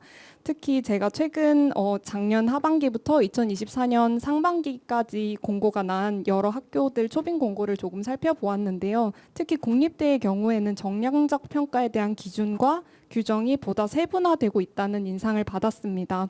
그래서 정량적 평가의 우세함이 얼마나 중요한 지표가 되고 있는지 채용 과정에서 그게 가장 중요한 지표가 되고 있다고 보아도 되는 것인지에 대한 궁금증이 있습니다. 관련해서 제가 고민하고 있는 이야기를 다시 드리고 싶은데요. 제가 팔로우업을 하고 있는 한 저널이 임팩트 팩터가 생각보다 낮다는 것을 최근에 발견을 했습니다. 그래서 처음에는 그 저널에 투고를 해볼까 고민을 하고 있었는데 임팩트 팩터가 생각보다 낮아서 이 저널에 투고를 하는 것이 맞는지에 대한 고민을 하게 됐습니다. 그래서 상대적으로 임팩트 팩터가 비교적 낮게 나오는 저널들이 종종 있지만 그렇다고 해서 그 저널의 퀄리티가 낮다고 그 업계 분야 내에서 저널의 퀄리티가 낮다고 평가되는 것 같진 않다는 생각도 들었는데요. 그래서 이러한 저널의 경우에는 퍼블리시를 하는 것이 이런 저널을 타겟으로 퍼블리시를 하는 것은 사실 정량적 평가 측면에서 불리하다고 볼 수 있습니다. 그래서 이런 경우에 정성적 평가에서 이런 점들을 극복을 할 수 있는지, 그래서 정량적 평가와 정성적 평가 간의 어떤 관계, 상호 보완적 관계인지 등에 대해서 의견을 들으면 좋겠다고 생각을 하였습니다. 그리고 두 번째로 이제 잡마켓을 준비하는 박사 과정생으로서 제가 가지고 있는 연구와 어떤 제가 현재까지 쌓았던 활동, 업적 경력 등을 채용 시장에서 어떻게 어필할 수 있는지를 이 질문에 관해서 또 논의를 드리고 싶은 것은 개인적으로 저는 되게 다양한 분야에 관심을 많이 가지고 있는 사람입니다. 그래서 이러한 다양한 관심을 가지고 있다는 것이 자칫 잘못하면 제 연구 분야에 대한 확실한 스페셜티가 있는지에 대한 의문으로 갈 수도 있다고 생각이 듭니다. 그래서 현재는 박사 과정 연구 계획 심사를 마치고서 박사학위 논문을 이제 본격적으로 준비를 하게 될 텐데요. 이 박사학위 논문을 준비하는 것과 그 관련 주제에 대해서 나중에 연구를 진행하는 것과 더불어서 제가 이제 서브 토픽이라고 하죠. 제가 가지고 있는 다양한 서브 토픽들도 함께 연구를 해 나가고 싶은데 그게 막상 채용 시장을 준비를 할 때, 채용 시장에 나갔을 때 이제 대표 연구 실적물, 뭐 업적 실적물 모음 이런 거를 제출을 할 때 때로는 제한이 두어지기도 하잖아요. 그럴 때 어떤 것에 포커스를 두고서 제가 이거를 준비를 해야 할지에 대한 궁금증이 있습니다. 이거는 이 질문은 다른 이미 앞에서 논의가 됐던 어떤 유연한 인재상을 지향하는 그런 학교들이 최근에 있다고 얘기해 주신 것과도 관련이 된다고 생각이 됩니다. 그래서 교수님들께서 좋은 의견을 주시면 앞으로 참고하는데 준비하는데 굉장히 큰 도움이 될 것 같습니다. 감사합니다. 예, 감사합니다. 정성적 평가와 정량적 평가의 그 평가 기준과 관련된 부분들은 어떻게 볼 거냐. 점수는 별로 높지 않은, 임팩트 팩터 높지 않은 저널인데 굉장히 내용적으로 퀄리티는 좋은 저널이 있어서 내 전공하고 맡아서 한번 내보고 싶은데 내고 난 다음에 억셉트가 되더라도 나중에 다른 저널에 비해서는 점수가 낮을 가능성에 대한 부분들. 또 이건 좀 더 넓은 의미로 보면은요, 경쟁자들이 이렇게 있을 때 어느 분은 더 논문이나 이런 쪽에는 받는 객관적인 점수는 되게 높은데 내용적인 차원에서 오히려 더 앞으로 연구나 앞으로의 교육도 더 잘할 것 같은 이런 분들이 있거든요. 그런 분야와 관련해서 고민을 하게 되는 부분도 있어서 그거 말씀도 좀 해주시면 좋을 것 같고, 계속 지금 얘기가 나오고 있는 게 본인이 지금 하고 있는 연구와 그걸 또 확장해가지고 더 넓게 좀 연구할 수 있는 부분들에 대한 비중 조절이라고 할까 이런 것들에 대한 얘기인 부분인데, 저희 학교 다닐 때 선생님이 해주셨던 말씀 중에 공부하는 사람은 장독대를 하나만 장만 담그는 게 아니라 여러 개의 장을 담가야 된다 그러셨거든요. 이번에 장독대는 한 몇 달 후에 뚜껑을 열어가지고 퍼먹을 장이라면 그 다음엔 1년 후, 뭐 5년 후, 10년 후 이렇게 되는 여러 개의 장들이 이렇게 있다라는 거고, 그런 장을 여러 개 담글 수 있는 능력이 사실은 그 어떤 메타 리서치의 능력이라고 할 수 있는 부분이어서 그런 것들이 학자로서의 어떤 내공에 반영되어지게 되고, 그런 것들을 통해서 앞서 말씀해주신 확장성이라든지 포괄성이라든지 유연성이라든지 뭐 이런 것들하고 연결이 되는 거죠. 그런데 그런 걸 아주 열심히 하다 보면은 실제로 당장 내일 나와야 되는 논문을 못 쓰는, 시간도 없지만서도 이게 좀 조절이 쉽지 않은 그런 고민들을 하게 되고 있는 것 같습니다. 예, 그래서 뭐 중요한 질문 좀 제기해 주셨고요. 예, 시간 관리에 많이 협조를 해주셔가지고 저희가 지금 30여 분 정도 시간이 남았어요. 그러니까 조금 알뜰하게 쓴다고 생각하면 2분 정도씩 한번 말씀하신다고 생각하고 한 라운드 쭉 돌고 그리고 나중에 마무리하면 될 것 같습니다. 좀 구조가 그냥 순서대로 하는 게 편할 것 같아요. 예, 이태정 교수님. 예.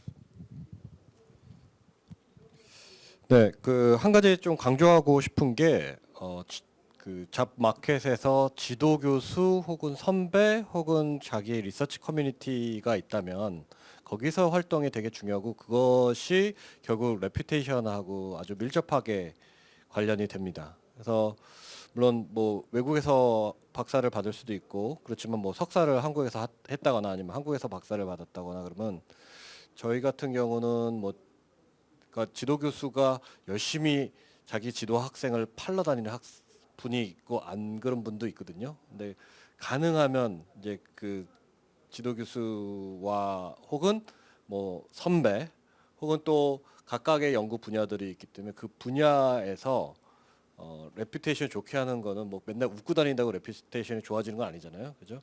우선 프로페셔널하게 행동을 하면 되는 것 같아요. 자기가 할 일이 뭐가 정확하게 알아서 뒤에 맞춰서 퀄리티 있게 잘 뭔가 잘 프로바이드를 하면은 레퓨테이션은 아주 인성이 나쁘지 않는 이상은 근데 하다 보면 이게 이 사람이 인성이 나쁘구나 뭐 저희 맨날 사람 평가하는 거를 일을 하기 때문에 좀 보면 알기 때문에 네, 뭐 그런 것들을 볼 수 있을 것 같고요. 45초 남았네요. 서브 카테고리는 저는 환경에너지 정치를 뭐 잘 나갈 것 같아서 한 건 아닌데 너무 재밌었어요. 네, 재밌는 분야를 하면은 모르겠어요. 그게 잘 나갈지 안 나갈지는 모르는 일이지만 그럴 수도 있을 가능성이 커지지 않을까. 신진 연구자 구분은 저희 같은 경우는 박사 논문에 대한 뭐 점수가 하나도 없습니다. 왜 퍼블리시가 안 된 거니까. 예, 그렇기 때문에 전혀 그건 아니고요. 근데 약간 이런 얘기를 해도 되나 모르겠는데 너무 나이가 많은 거는 사실 그렇게 좋지는 않은 것 같아요. 왜냐, 뭐 한국 사회가 시니어리티에 기반을 해 있기 때문에 한 완전 막내 정도는 괜찮은데 막내는 좀 어린 경우는 한 세네 번째 막내보다 나이가 많으면 조금 힘들지 않나라는 생각이 듭니다. 네, 그리고 그리고 정량 평가가 중요해요. 네, 정량 평가 중요한 이유가 저희가 다 시스템화가 돼 있기 때문에 1, 2, 3 캔디데이트이 있는데 그러니까 A 캔디데이트, B 캔디데이트, C가 있는데 A가 B보다 정량 평가가 더 높게 나와요. 근데 B가 뭐 여러 가지 뭐 괜찮겠다라고 할 수는 있지만 그러면 그거를 막 엄청나게 써서 다 저스티파이를 해야 돼요. 예, 그래서 임팩트 팩터라는 게 별거 아닐 수도 있겠지만 그거는 뭐 만약 가능하면은 잡 되고 나서 나 이 분야 정말 탑이다, 이 분야 탑이란 그럼 보통 그러면 임팩트 팩터가 높긴 해요. 근데 이제 안 그럴 수 있지만 그거를 하시면 좋겠다는 생각이 듭니다. 이상입니다. 예, 임 교수님. 네, 저도 몇 가지 생각나는 대로 말씀드리면 한국연구재단에서 신진 연구자는 이제 박사 받은 이제 10년, 뭐 조교수 5년 이렇게 보는데 실제 대학 채용에서는 훨씬 짧아지는 것 같고요. 저희 대학에서도 박사 논문 자체에 대해서 점수는 주지 않는데 박사 논문을 발표할 수는 있는 것 같습니다. 그건 좀 학교마다 좀 다를 수 있고요. 자기가 물론 박사 논문이 이제 퍼블리케이션 아티클로 나올 수도 있겠지만은 가장 좋은 논문이라고 생각하면 그걸 퍼블리시된 걸 또 발표할 수도 있고 또 박사 논문을 발표할 수도 있고 그런 것 같습니다.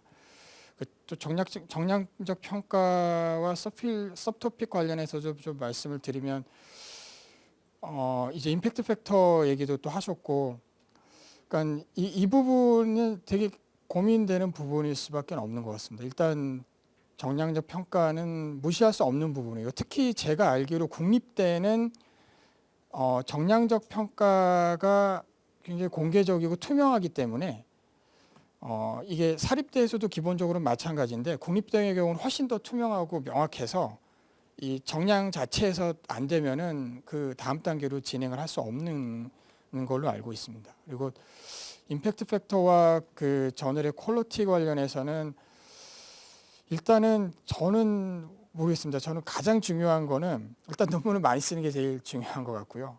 그러니까 특히 이제 임팩트 팩터가 높은 뭐 SSCI 같은 경우는 이건 최소한 뭐 논문이 현재 나왔어도 2년 이상 걸릴 수 있기 때문에 퍼블리케이션 될 때까지는 이제 그게 논문의 인정을 받을 때까지 시간을 많이 걸리기 때문에 일단은 좀 다양하게 하나의 논문에 그러니까 물론 뭐 APSR이나 뭐 AJPS에 실리면 뭐 그거 하나로 보면 상당히 많은 걸 얘기할 수도 있겠지만은 그런 페이퍼는 또 시간이 많이 걸릴 수도 있고 어렵기 때문에 일단 어떻게 보면 포트폴리오를 좀 다양하게 구성해야 되고 그 면에서 이제 서브토픽을 자기가 이제 마련을 해서 구상을 해나가야 되는데 김상배 교수님께서 장독대 여러 개도 말씀하셨지만 제가 들은 비유 중에 하나도 이제 4-5개 저글링 한다는 표현을 들은 적이 있거든요. 그래서 이제 어떤 논문들을 이제 언더 리뷰에 넣고 언더 리뷰에 들어가면 이제 아레나를 받고, 근데 어차피 저널에 논문을 내는 이유는 아레나를 받는 게 목표인데, 그러니까 결국 그 과정에서 페이퍼를 쓰고 언더 리뷰 들어가고, 언더 리뷰 들어간 것 중에 또 몇 개월 지나면은 뭐 최소한 뭐 6개월 정도 돼야 이제 뭔가 결과가 나오는 경우도 많기 때문에, 그래서 그러면 이제 아레나를 받고, 또 아레나를 받으면 사실 힘이 많이 생기기 때문에 또 논문에 집중할 수 있고, 이런 논문을 계속 생산할 수 있는 이 저글링하는 여러 가지 그런 시스템을 만들면서 서필드도 좀 개발을 해 나가고, 기존에 이제 자기가 쓰고 있는 이 논문, 또 박사학위 논문이라든가 핵심적인 연구 주제에 대해서도 하면서 이렇게 기본적으로 포트폴리오를 좀 다양하게 구성하면서, 또 논문이 언제 나올지 모르기 때문에 그런 방식으로 좀 전략을 사는 것도 좋을 것 같습니다. 네. 예, 감사합니다. 그 신진 연구자와 정성적 정량적 연구 관련된 그 부분에는 조금 아직 얘기 안 나온 것 중에, 이게 학위 받고 난 다음에 꼭 한 3년에서 5년 된 분들만 임용되는 게 아니잖아요.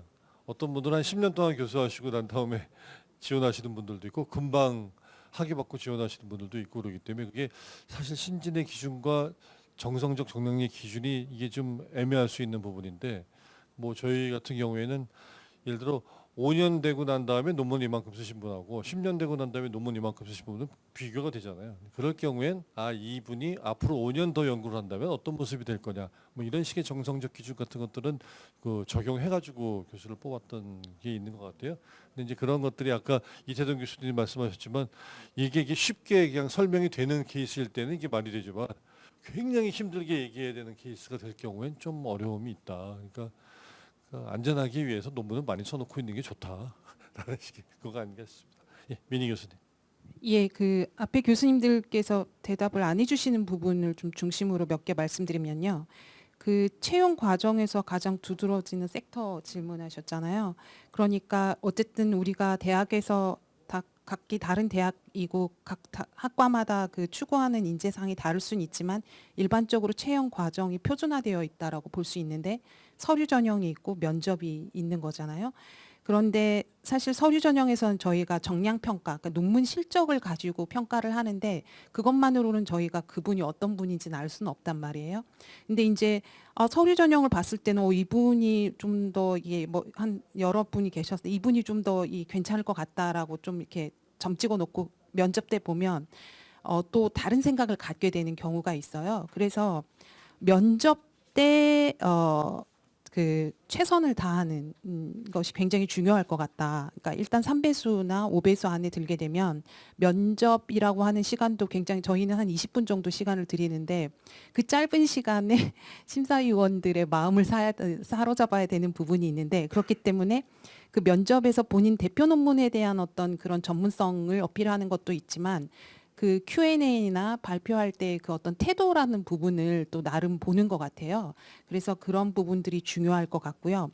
그 다음에 그 자신의 연구를 어필할 수 있는 방법에 대해서 좀 말씀드리면은, 사실 그 학회 활동이라고 하는 부분에서 아마 신진 그 박사님들은 여러 고민이 있으실 것 같아요. 그러니까 학회 활동을 하게 되면은 본인의 논문을 소홀히 할 수 있는 그런 거기 때문에 아마 많은 내적 갈등을 하고 계시지 않을까라는 생각이 드는데, 그럼에도 불구하고 사실 본인이 나는 이런 연구를 한다라는 거를 가장 쉽고 빠르게 홍보할 수 있는 방법은 학회에서 자유공모 같은 걸로 본인이 지금 하고 있는 논문을 발표하는 게 가장 저는 효과적이지 않나라는 생각이 들어요. 그러니까 저희 같은 경우에도 예를 들어서 어떤 분야 뽑아야 되는데 지금 누가 있지, 이런 이제 교수들끼리 회의를 하면, 그런 대화를 하면은 저희가 학회에서 이런 그 프로그램집 보고 그 기억에 남는 분들의 성함을 던지게 되거든요.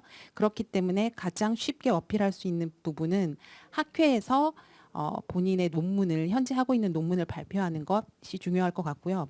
그 다음에 연구 교수를 하시는 경우가 많잖아요. 요즘에 포닥 같은 경우 보면. 그래서 그렇게 되면은 이제 논문 말고 연구 말고 비교과 활동으로 박사로서의 어떤 역할, 책임을 다해야 되는 경우가 있는데 사실 국립대 같은 경우에는 아까 말씀드린 것처럼 연구뿐만 아니라 교육이라고 하는 부분을 굉장히 중요하게 좀 더 중요하게 생각하는 것 같다는 생각이 들어요. 제가 와 보니까.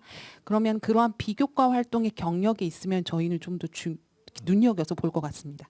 좋습니다. 학회 활동에 참여하는 거의 중요성에 대한 말씀 좀 해주신 거는 좀 강조를 해야 되는 포인트인 것 같습니다. 예, 최 교수님. 네네. 중요한 질문들에 대해서 교수님께서 상당히 좋은 도움이 되는 답변들을 많이 해주신 것 같고요. 신진 연구자는 어디까지 해당되냐? 아마 대부분의 대학이 최근 연구업적으로 뭐 4년 정도, 4년 내외를 아마 인정을 할 텐데 박사 마치고 나서 그 정도 기간이 아마 저도 신진 연구자라고 불릴 수 있는 그런 기준이 아닐까라는 생각이 들고요. 그다음에 저널의 임팩트 팩터와 관련해서는 임팩트 팩터가 높은 저널일수록 또 게재되기가 어렵겠죠. 억셉트가 되기에. 중요한 거는 임팩트 팩터가 높은 것도 중요하지만 그런 저널에 글이 실리는 게 어쨌든 저널에 실리는 게 중요하기 때문에 임팩트 팩터가 낮더라도 있는 것과 없는 것은 큰 차이지요. 그래서 일단은 현실적으로 내 논문을 실을 수 있는 그런 저널 이 기간 내에 내 논문을 실을 수 있겠다. 그걸 타겟으로 정해서 하시고 그 다음에 이제 임팩트 팩터 높은 데는 서서히 본인이 연구를 좀 더 진행해 나가시면 나중에 임용 뭐 뒤에라도 그때 이제 진행해 나가시면 그게 더 현실적인 어떤 해법이 아닐까 싶고요. 그 다음에 정량적 평가만 하는 것이 아니라 말씀하셨던 것처럼 면접 단계에서도 물론 정성적 평가가 있고요. 그다음에 학교에 따라서 뭐 다양할 수는 있겠습니다만 그 논문을 정량적으로 평가하고 그다음에 논문의 내용이 얼마만큼 질적으로 좋으냐 거기에 대한 또 따로 평가가 아까 서류 심사에서 또 들어가는 대학도 있을 것입니다. 그렇기 때문에 논문이 얼마만큼 좋은 수준의 양적으로 그런 좋은 수준의 어떤 그런 인디케이션이 좋은 데 실리는 것도 물론 중요하지만 그 논문의 내용이 얼마만큼 충실하냐 좋으냐 이걸 또한 성적으로 평가하는 부분이 또한 있을 수 있기 때문에 그 부분도 같이 생각하시면 될 것 같고요. 발표 부분 굉장히 중요한데 결국에는 한 가지 이제 지금 아직 얘기 안 나왔던 것 중에 하나가 요즘 많은 정치외교학과 많은 학과들이 영어 발표를 의무적으로 시행하고 있습니다. 그렇기 때문에 그것이 없는 데는 저는 잘 못 봤던 것 같아요. 대부분의 학과가 정치외교학과는 영어 발표를 요구하고 있는 걸로 알고 있기 때문에 그 영어 발표 부분에 있어서도 미숙함이 없게 성공적으로 잘 수행할 수 있는 부분도 잘 준비하셔야 되겠다는 생각이 들고요. 그다음에 레피테이션은 상당히 이게 좀 복잡한 부분이 있을 수 있겠습니다만 기본적으로 제가 갖고 있는 생각은 당연히 이 사람에 대해서 알 거라고 생각하는 사람한테 질문을 했는데 모른다. 그 사람이 잘 모르는 사람이다. 또는 별로 해줄 말이 없다. 이렇게 되면 상당히 이거는 이제 그 레피테이션에 안 좋을 수가 있는 것이죠. 더 나아가서 만약에 그 사람에 대해서 부정적인 얘기를 한다. 아마 레피테이션 책이 들어왔을 때 부정적인 얘기하는 경우는 별로 없을 것 같다라는 생각이 들어요. 근데 만약에 잘 모르는 사람이다. 난 잘 모르겠다. 해줄 말이 없다. 이러면 분명히 그 관계가 좀 뭔가 네트워크에 내에 있을 것 같은데 왜 잘 모르지? 하면은 이거는 뭔가 좀 문제가 있나? 이렇게 될 수 있는 부분이 있고요. 그다음에 어떤 부분에서는 또 신비주의, 사람들이 전혀 잘 모르는 사람이다. 이게 그러면 부정적인 평가보다 낫냐? 네트워크가 많이 형성되면 오히려 부정적으로 평가할 수 있는 그런 것도 있을 수가 있겠죠. 그런 것보다는 아예 그냥 날 모르는 상태로 신비주의 전략으로 가는 게 더 효과적이냐 할 수는 있겠습니다만 저는 그것보다는 차라리 그래도 그 사람에 대해서 알고 있고 평가해 줄 수 있는 사람이 존재하는 것이 저는 더 좋은 전략이 아닐까라는 그런 생각이 들고요. 그다음에 연구 분야의 다양성 부분은 저는 여기에 대한 평가가 다양하다고 봅니다. 어떤 분은 이것저것 많이 하는 사람 집중을 안 하고 이것저것 다양하게 하네 부정적으로 보시는 분도 있겠습니다만 그걸 긍정적으로 보시는 어떤 분들도 있을 거기 때문에 제가 볼 때는 여러분들 많은 학과에서 잡이 열리고 여러분들 여러 평가의 기회가 있기 때문에 이거에 대해서 너무 한쪽으로만 생각하시지 마시고 다양한 가능성 나를 인정해 줄 수 있는 학과 선생님들은 분명히 있다라는 거죠. 네, 그렇게 거기까지 말씀드리겠습니다. 예, 상당히 좀 신비한 코멘트를 좀 해주신 것 같습니다. 또 뭐 신비함과 네트워크 사이에 대한 부분은 또 개인적인 성향하고도 좀 관련이 있는 부분이어서 잘 새겨서 들으시면 좋을 것 같고 우리 얘기 안 한 것 중에 말씀하신 게 프레젠테이션 할 때 영어 프레젠테이션 뭐 미리 영어로 한다고 예고하고서 이렇게 하는 경우도 있지만 가끔 제가 전해 들은 바는 뭐 지금 말씀하신 거 한 1, 2분 내로 영어로 한번 해주십시오 이렇게 즉석에서 하는 경우도 있는 부분은 좀 이렇게 대비하시는 게 뭐 그러니까 항상 가능성이 있다고 생각하시면 좋을 것 같습니다. 그리고 아마 그 말씀하신 논문 저널편은 저도 동감하는 반대. 야구에 비유하면 홈런 치겠다고 생각하고 1루타, 2루타, 3루타 칠 수 있는 기회를 놔버릴 필요는 없는 거죠. 계속 1, 2, 3루타를 많이 치다 보면 그때 홈런도 치는 거거든요. 그런 식의 생각으로 적극적으로 임할 필요가 있는 것 같습니다. 예.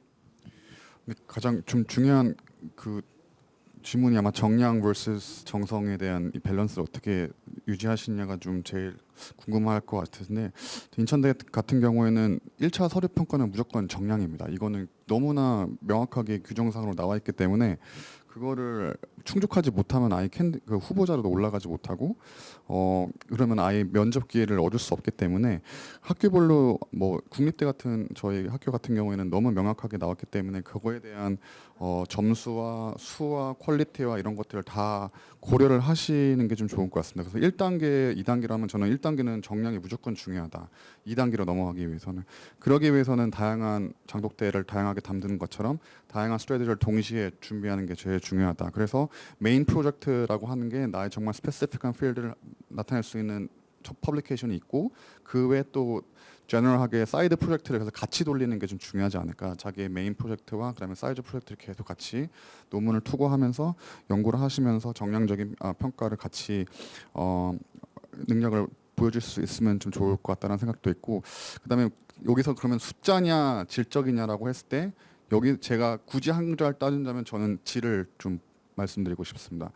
뭐 IPSR 하나가 다른 논문들보다 훨씬 더 많은 얘기를 해줄 수 있기 때문에 거기서 어떤 걸 선택해야 되냐 그러면 무조건 말씀하신 홈런이 좋지만 그거는 이제 잘 하면 좀 좋을 것 같고, 그 다음에 이제 정성으로 들어갑니다. 이제 정량이 평가하면 그 다음에는 정성인데 그때 이제 말씀하셨던 비교과, 강의 계획서, 레putation 이런 어떤 소셜라이징, 어떤 Q&A 이런 것들이 다 같이 좀 돌아가는 것 같습니다. 그래서 그 부분에서도 이제 너무나 좀 중요한 부분도 있고, 정량에서 제일 좋은 점수를 받았다고 해도 정성 1라운드에서는 이게 얼마든지 순위가 바뀔 수 있는 가능성이 되게 많기 때문에 그런 것들도 좀 잘 준비를 하시고, 조금 네트워킹이나 좀 소셜라이징 할 수 있는 커뮤니케이션 능력을 좀 많이 좀 이렇게 보는 것 같습니다. 이분이 같이 저희가 평생 같이 20, 30년 같이 일하실 분이면 커뮤니케이션 능력이 어느 정도로 될 수 있느냐 이런 것들을 좀 2라운드에서 좀 많이 보는 것 같습니다. 네. 예, 감사합니다. 인천대 학교의 사례에 좀 비추어 가지고 우리가 얘기한 부분들을 좀 잘 정리해서 말씀해 주신 것 같아요. 예, 그다음에 권재원 저희 학교 같은 경우도 이제 공립대다 보니까 1차는 무조건 이제 정량적 평가만 이제 들어가고 2차부터는 이제 정성 평가가 이제 개입이 되는데, 제가 이제 임용된 이후로 이제 2차례에 이제 그 2분을 이제 모시는 그런 이제 기회를 이제 가지고 올 수 있었는데요. 제 느낌은 어찌됐든 그 1차 정량에서 이제 올라오시는 게 이제 무엇보다도 중요하다라는 거고, 그 3배수 혹은 5배수로 이제 포함된 후에는 좀 이제 정성적인 부분이 굉장히 좀 이제 중요하게 작용을 한다고 생각을 합니다. 그래서 이제 뭐 다른 선생님들께서도 이미 말씀을 하셨지만 뭐 면접, 그다음에 이제 여러 가지 이제 강의 계획이라든지 또 이제 인성이라든지 이런 부분들이 이제 종합적으로 되기 때문에 너무 이제 연구 쪽은 이제 당연히 해야 되는 거지만 그게 이제 모든 것을 좌지우지한다고는 이제 볼 수가 없을 것 같고요. 임팩트 팩터 같은 경우도 이미 또 이제 말씀을 하셨지만 좀 이제 전략적으로 하실 필요가 있을 것 같아요. 아까 이제 그 임다빈 선생님께서 이제 하시는 말씀이 이미 오랜 시간 동안 이제 좀 추적을 해온 그 타겟 저널이 있다고 말씀하셨는데 그게 생각보다 임팩트 팩터가 낮아가지고 고민이 된다고 말씀하셨어요. 근데 저 같은 경우는 차라리 거기에 일단 넣고 어차피 이제 한 편으로만 저기 승부 볼 건 아니시잖아요. 그래서 이제 지금 본인이 생각하시기에 이 지금 연구가 그 저널에 너무 되게 이제 딱 맞다 하면은 그냥 내시고 그 다음에 다른 것도 계속 이제 연구를 계속 프로젝트를 진행을 하시면서 좋은 결과가 나오면은 이제 더 높은 저널에 또 이제 투고를 하면 되니까 결국은 이제 탑 저널에 그 R&R 받았다라는 부분과 그래도 좀 이제 임팩트 팩터는 이제 낮지만 그래도 한편 그 공식적으로 억셉돼서 이제 퍼블리시 됐다고 하는 부분 둘 중에 결국 이제 후자가 더 이제 높게 평가가 되잖아요. 그래서 이제 그 탑저널 같은 경우는 이제 오래 걸리다 보니까 그런 부분도 좀 이제 감안을 해가지고 좀 이제 고민을 하시면 좋을 것 같습니다. 이상입니다. 예, 감사합니다. 또 이어서 두 분 말씀 청해 듣도록 하겠습니다. 네, 막연하게 생각했었던 임용 또는 이 채용 시장과 또 앞으로의 준비 과정에서 좀 명쾌해지는 부분들을 발견할 수 있어서 정말 좋았던 것 같습니다. 특별히 장독대 이야기는 가슴에 늘 새기고 멀티 프로젝트를 담당할 수 있는 이런 내용들을 잘 챙기면 좋겠다는 생각이 듭니다. 뿐만 아니라 뭐 학회 활동 그리고 또 계속해서 이 학문 공동체로서 같은 영역에서 함께 나아가는 것들에 대해서도 또 진지하게 고민하고 계속 준비하는 것에 대해서도 많은 좋은 말씀 해주셔서 감사하게 생각하고 있습니다. 네, 이상입니다. 역시 한국 사람이 모양이네요. 여러 가지 비유 중에도 제일 딱 와닿는 게 장독대. 예, 임다윈 선생님. 네, 저도 이번 기회 예전에 저도 마찬가지로 사실 이번 기회에 굉장히 막연하게 고민하거나 했던 것들을 좀 구체적인 질문으로 여쭙게 되었는데 제가 던진 질문에 비해서 제가 들은 이야기들이 더 도움이 많이 되는 것 같다는 생각이 듭니다. 앞으로 저는 좀 더 시간적 여유가 있어서 앞으로 잘 준비를 해 나가야 하는데 교수님들께서 이제 제시해 주신 그런 이야기들, 다양성에 대한 평가라든가 아니면 정량과 정성의 어떤 균형감, 이게 가장 중요한 이야기라고 생각이 듭니다. 결국 균형감 있게 연구를 수행을 하는 게 중요한 것 같고 균형감 있는 그런 인재가 되는 게 중요한 것 같다는 생각이 들었습니다. 그래서 그런 역량을 균형감 있게 기를 수 있도록 준비를 잘 해보도록 하겠습니다. 감사합니다. 예, 이 촬영되는 자리에서 다짐하신 거예요. 잘한다고. 혹시 뭐 더 다른 질문들 더 있으시면은 예, 제가 뭐 예.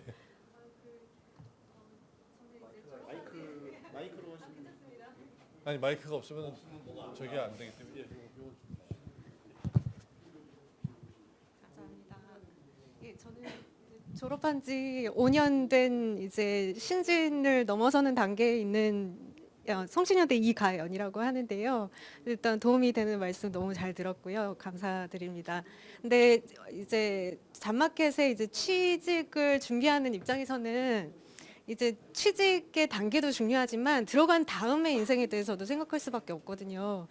그래서 지금 학령 인구가 이제 10년 후에는 절반 수준으로 떨어질 텐데 그 10년 후에 나의 인생은 어떻게 할 것인가에 대한 생각을 할 수밖에 없거든요.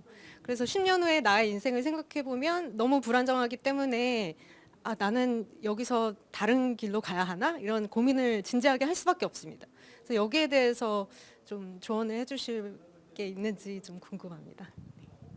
약간 살짝 경계에 계시네요. 이걸 계속 해야 되는지 말아야 되는지 뭐 이런 좀 어려운 질문인 것 같은데 혹시 한 1분 정도 내로 이건 킵했다가 제가 또 좀 이따가 1분씩 혹시 말씀하시고 싶은 분들이 있으면 드리도록 할 텐데요. 예. 뭐 이 얘기에 대한 답이 아니더라도 아까 제가 좀 시간을 타이트하게 운영하면서 뒤에 좀 준비하신 말씀 못 하신 거 있는 분들 1분 정도씩 한 3분 정도 더 3-4분 정도 들어볼 수 있을 것 같아요. 예. 그 10년 후에 어떻게 되는가는요. 우선 들어오시고 나면은 그거는 나중 일이 돼요. 근데 아직 안 들어왔을 때는 막 그게 걱정이 되는데 우선 get in 하면은 테뉴어 트랙에 get in 하면은 그렇게 걱정 안 하셔도 또 헤쳐 나갈 겁니다. 그렇게 말씀드리고 싶고요. 뭐 퍼블리시 하는 거에 대해서는 그런 아까 균형을 얘기를 하셨는데 혼자 해서 퍼블리시하는 능력도 중요하지만 이제 콜라보레이터들을 많이 만나서 같이 좀 하는 그것도 중요한 것 같아요. 그러면 물론 그렇게 되면 이제 정량에서 점수가 조금 깎이긴 하지만 그렇다고 100%가 깎이진 않거든요. 그러니까 왜냐 여러 가지가 있어요. 그러니까 콜라보레이터라고 하면 국내에서 하는 사람도 있지만 외국에서의 콜라보레이터들이 많고 그렇게 되면은 뭐 학교마다 다르겠지만 저희 같은 경우는 점수를 아예 안 깎습니다. 그리고 나서 왜 해외 공동 연구를 상당히 강조를 하는데 그런 걸 할 수 있는 네트워크 능력이 있다는 걸 보여주는 거거든요. 그러니까 그런 측면에서 보면은 어떻게 나의 콜라보레이터들을 잘 찾아서 할 거냐, 뭐 여러 다양한 방법들이 있어요. 그냥 뭐 큰 학회에 가갖고 자기 관심 있는 주제에 가서 이 사람이 재밌는 거 한다라고 했을 때 조금 뭐 용기를 내갖고 나 이런 거 하는데 뭐 해볼래라고 할 수도 있고요. 뭐 자기가 나왔었던 건 아니면 뭔가 있었던 데랑 같이 할 수도 있고, 그리고 뭐 국내에서도 마찬가지고 여러 다양한 콜라보레이션을 했을 때 뭐 지도 교수님이랑 할 수도 있고 아니면 또 다른 뭐 유사한 걸 연구하는 사람들하고도 할 수 있고, 그래서 콜라보레이션을 통해서 이제 버든도 좀 쉐어링하고 또 콜라보레이터만 잘 만나면 재밌어요. 혼자 하면 되게 우리 직업이 되게 외로운 직업이거든요. 혼자 막 맨날 이렇게. 그런데 막 얘기도 하다가 으쌰으쌰도 하고 그러면 그런 데서 배우는 것도 있고 재미도 있고 퍼포먼스도 좋아지니까 그런 것들도 좀 고민을 하다 보면 레퓨테이션도 뭐 이 사람이 이런 뭐 왜냐 코어스한테 연락을 해보거든요. 그러면 코어스한테 연락을 해보면 바이어스는 좀 왜냐 안 줬으면 벌써 깨졌는데 그죠? 근데 이제 같이 뭔가 아웃풋을 냈다라는 건 그만큼 관계가 좋다라는데, 그러면 그 사람한테 연락을 하면은 이 사람이 어떤 사람이냐 그런 건 일적인 면에서 뭐 보통 그렇게 얘기를 해주는 것 같습니다. 그러니까 지금 이태성 교수님이 말씀하시는 거를 잘 하기 위해서는 학회에 열심히 참여하셔라 라는 걸로 요약해 볼 수 있지 않나 싶은데요. 또 다른 분 혹시 추가로 말씀하고 계신 분? 예, 없으시면 제가 좀 약간 마무리 말씀 드리면서 끝내도록 하겠습니다. 아마 오늘 학회에서 처음으로 시도해 보는 그 라운드 테이블인 것 같아요. 그래서 아마 오늘 또 동영상 촬영도 했기 때문에 나중에 보시고 신진 연구자들께서 많이 참고하시고 활용해 주시면 좋을 것 같습니다. 근데 마지막으로 좀 드리고 싶은 말씀은 어떤 면에서는 이제 어떻게 하면 빨리 자리를 잡고 교수가 될 거냐에 관련된 일종의 어떤 요령 또는 테크닉일 수도 있는 이런 부분들에 대한 말씀이잖아요. 근데 그런 것도 되게 중요해지고 그런 거를 소홀히 할 수 없는 거는 분명히 맞는 것 같은데, 그럼에도 불구하고 우리가 왜 국제정치학을 공부하고 있는 거냐 또는 무슨 국제정치학을 공부할 거냐에 대한 생각도 잊지 마시고 준비해 주십사. 이게 굉장히 산다는 것이, 사회생활한다는 게 한두 가지의 단순한 목적만을 추구하는 게 아니라 여러 가지를 동시에 굉장히 뭐 아까 유연하게 복합적으로 추구한다는 말씀을 나눴잖아요. 그래서 자칫 이러이러한 주제는 빨리 취직될 것 같아서, 이러이러한 주제는 어느 전에서 빨리 받아줘서 퍼블리케이션 나올 것 같아서 하는 주제를 공부하다 보면 사실은 나중에 조금 더 회의감을 느낄 수도 있다는 거죠. 그러니까 1차적으로는 내가 재밌는 주제여야 되고요.